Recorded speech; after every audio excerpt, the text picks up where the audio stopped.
आपका अपने channel youth study centre में आज हम आपके परीक्षा के लिए कॉम्पिटिटिव एग्जाम के लिए बहुत ही महत्वपूर्ण प्रश्नोत्तर लेके आए हैं जो ऑनलाइनर फॉर्म में होगा। आपको स्क्रीन पर दिख भी रहा होगा। देखिए, सामान्य ज्ञान के बहुत ही महत्वपूर्ण प्रश्न हैं जो आपको परीक्षा पास करने में बहुत ही हेल्पफुल होंगे। तो आपको बताएं, वीडियो को लास्ट तक देखिए, वीडियो बहुत लंबी नहीं होने वाली है।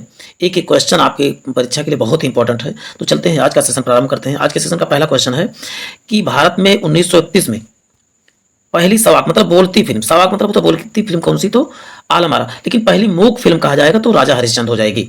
चलते हैं, नेक्स्ट देख लेते हैं। फिर कहा गया भारत में प्रथम न्यूट्रॉन रिएक्टर कौन सा है? न्यूट्रॉन रिएक्टर कौन सा है? तो आप क्या बताएंगे? कामिनी कहाँ पर थी? तो कामिनी जो है आपका बताएंगे कलपक्कम में है। अब देखिए, का से कामिनी, का से कलपक्कम। कामिनी रिएक्टर कहाँ पर है? प्रथम न्यूट्रॉन रिएक्टर कहाँ पर है? तो आप बताएंगे का से कामिनी, का से कलपक्कम याद कर सकते हैं। वाडा किस खेल से किससे संबंधित? तो वाडा बताएंगे।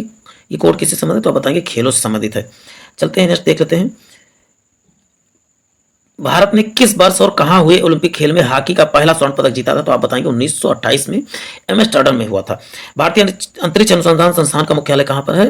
तो आप बताएंगे इसरो के बारे में बात हो रही, इंडियन अंतरिक्ष सेंटर की बात हो रही, तो ये कहां पर है? तो आप बताएंगे बेंगलुरु में है। वायुसेना की कुल कितनी कमाने हैं? तो वायुसेना की कुल जो है 5 कमाने हैं। भारत ने पहला ओलंपिक हॉकी स्वर्ण पदक कहां पर जीता? तो बताएंगे, देखिए वही क्वेश्चन है। अब वहां पर पूछने का तरीका अलग था, यहाँ पर पूछने का एम्स्टर्डम में। चलते हैं, नेक्स्ट देख लेते हैं। भारत की किस महिला ने सर्वप्रथम मिस वर्ल्ड का खिताब जीता था? तो आप बताएंगे रीता फारिया ने। अब देखिए, भारत और पाकिस्तान के बीच की सीमा रेखा क्या कहलाती है? तो रेड क्लिप। लेकिन रेड क्लिप, जबकि भारत और चीन की सीमा रेखा क्या कहलाती है? तो मैकमोहन रेखा कहलाती है। चलते हैं, क्रिकेट पिच की लंबाई कितनी होनी चाहिए? तो 20.12 मीटर होनी चाहिए। अब यहाँ पर एक क्वेश्चन, बहुत इंपॉर्टेंट क्वेश्चन है कि अंतर्राष्ट्रीय न्यायालय में न्यायाधीश बनने वाले प्रथम भारतीय कौन से थे? तो आप बताएं नगेंद्र सिंह थे। संसार का सबसे बड़ा मंदिर कौन सा? तो कंबोडिया में है। राष्ट्रमंडल खेलों का आयोजन कितने वर्षों के अंतराल पर किया जाता है? तो आप बताएंगे राष्ट्रमंडल खेलों का आयोजन 4 वर्षों के अंतराल पर किया जाता है। चलते हैं, नेक्स्ट देख लेते हैं। भारत में वीरता के लिए दिया जाने वाला सर्वोच्च पुरस्कार कौन सा? तो परमवीर चक्र। लेकिन नागरिक पुरस्कार सर्वोच्च कौन सा? तो आप बताएंगे भारत रत्न है। पंकज अडवाणी का किस खेल से संबंधित? तो बिलियर्ड्स से संबंधित है। बंकिम चंद्र चटर्जी किस उपन्यास से लिया गया है? मणिक राष्ट्रीय गीत, वंदे मातरम। तो आप बताएंगे बंकिम चंद्र चटर्जी के आनंद मठ से लिया गया है। अब चलते हैं, नेक्स्ट देख लेते हैं। प्रथम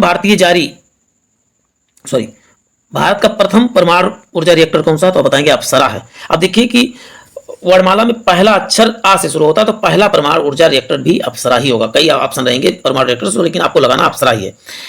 भारतीय नारी जो एवरेस्ट शिखर पर चढ़ने में सफल हुई थी कौन थी? तो आप बताएंगे बछेंद्री पाल थी। कौन थी? बछेंद्री पाल। बोरलाग पुरस्कार किस क्षेत्र में दिया जाता है? तो बोरलाग पुरस्कार की पक्षी विज्ञान के क्षेत्र में दिया जाता है।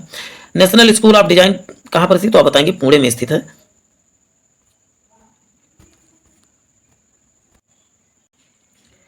भारत रत्न अलंकरण सर्वप्रथम किसे प्रदान किया गया था? तो आप बताएंगे सी राजगोपालाचारी को। एक देखिए, कंप्यूटर से भी क्वेश्चन आ गया है। 1 किलोबाइट में कितने बाइट होते हैं? तो आप बताएंगे 1024 बाइट।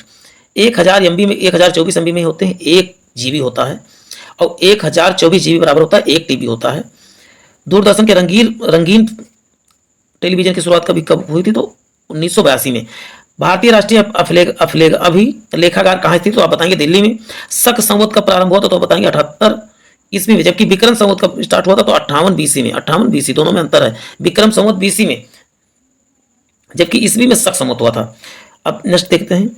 वायुसेना के फ्लाइंग ऑफिसर रैंक अधिकारी नौसेना ऑफिसर के समान रंग से कौन से? तो आप बताएंगे लेफ्टिनेंट हो जाएंगे। ऑटोबायोग्राफी पुस्तक किसने लिखी थी? तो आप बताएंगे जवाहरलाल नेहरू ने। पोंगल कहाँ का है? तो पोंगल आप बताएंगे तमिलनाडु का। बहुत इंपॉर्टेंट क्वेश्चन है पोंगल कहाँ का है? तो तमिलनाडु का है। जबकि बिहू का कहाँ है? तो बिहू असम का है। या माघ बिहू, कोई भी बिहू कहे तो असम ही लगाना है। चाय के लिए असम फेमस है। चलते हैं,